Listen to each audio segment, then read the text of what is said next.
Song of the Avatar, Visual Riffs on the Bhagavad Gita. Chapter 5, Renunciation. Arjuna says, "Renunciation is kind of a scary word, Krishna." Krishna says, "It's the renunciation of selfishness, not of life, Arjuna." Okay, so you've told me about renouncing selfish action and about acting selflessly. Now, can you tell me for sure which path is best? Krishna says, both paths lead to the same goal, but for you, I would recommend the path of acting selflessly. The main obstacle on either path is the ego's sense of existing separately from all other forms of life. Selfless action and meditation practiced together will make it easier to renounce the ego's self-centered grasping of the world. Serving I, me, mine will transform into serving you, yours. When you see the higher self in all creatures, and when you serve that self, your every action will be an offering to that self. Uplift your awareness, and do not be deluded by the desires of the senses. The neti technique is a good way to help you detach from desire. Neti means not this. And saying neti to yourself is a reminder that 1. I am not this body. 2. I am not this mind. And 3. I am not this thought. But if I am not the body, mind, or thought, what am I? You are the higher self, divine spirit, the creative principle. Just as a dog will gnaw at a bone, when I try to meditate, my mind will gnaw away at a problem. Using the neti technique will help to bring you back into the meditation. Thank you. No problem. This technique is also useful outside of meditation when we find ourselves reacting to the material world. Neti can help us to detach from the interplay of senses and sense objects. From the mud at the bottom of a pond, new life arises. When the lotus reaches the surface of the pond, its blossom reaches toward the sun. The green leaf of the lotus plant is resilient and waterproof. When people choose lives of selfless service, they become like the lotus leaf, resilient and trouble-proof. Self-awareness brings peace of mind that liberates us from anxiety. To find joy in life, learn to hide your ego in a place where neither you nor anyone else can see it.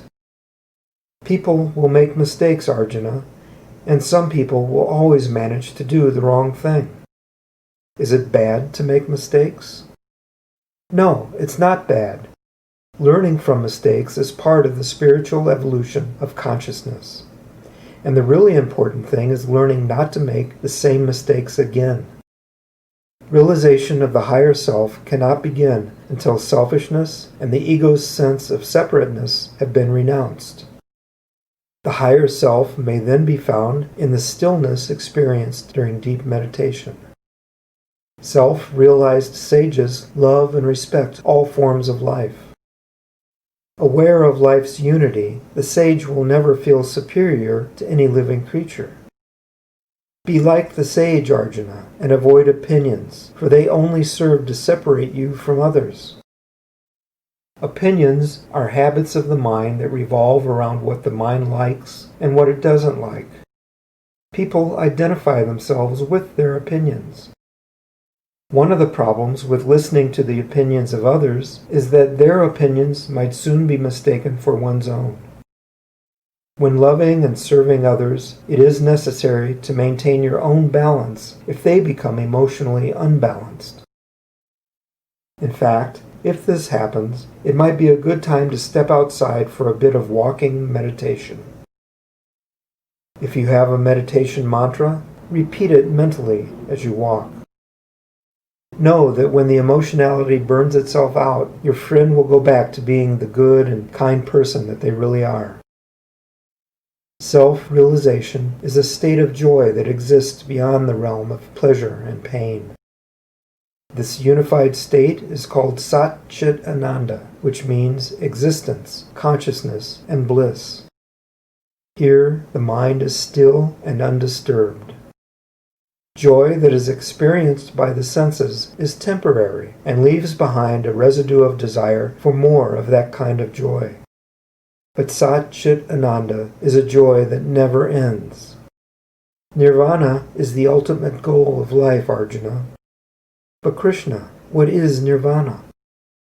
The meaning of Nirvana is to blow out, as in the blowing out of a candle flame. Blowing out a candle is the goal of life? I don't get it. Mystically, Nirvana refers to the extinguishing of selfishness and the sense of separation from others. Oh. The more you learn to put the needs of others before your own, and the more you help others to meet their needs, the more fulfilling your own life will be. Seriously? Absolutely. And it's important to know that every event that happens in your life is based on your own past actions, either in this or previous lifetimes.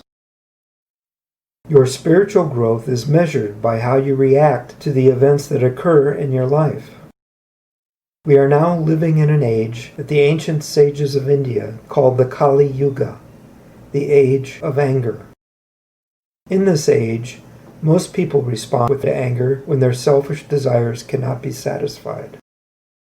People who feel separate from everyone else usually respond to life with frustration or anger. The seeds of discontent are sown whenever one's desires conflict with those of another. Those seeds can blossom into all-out war between individuals or groups. But within the human heart, there is a war being waged between the opposing forces of selfish desire and selfless service.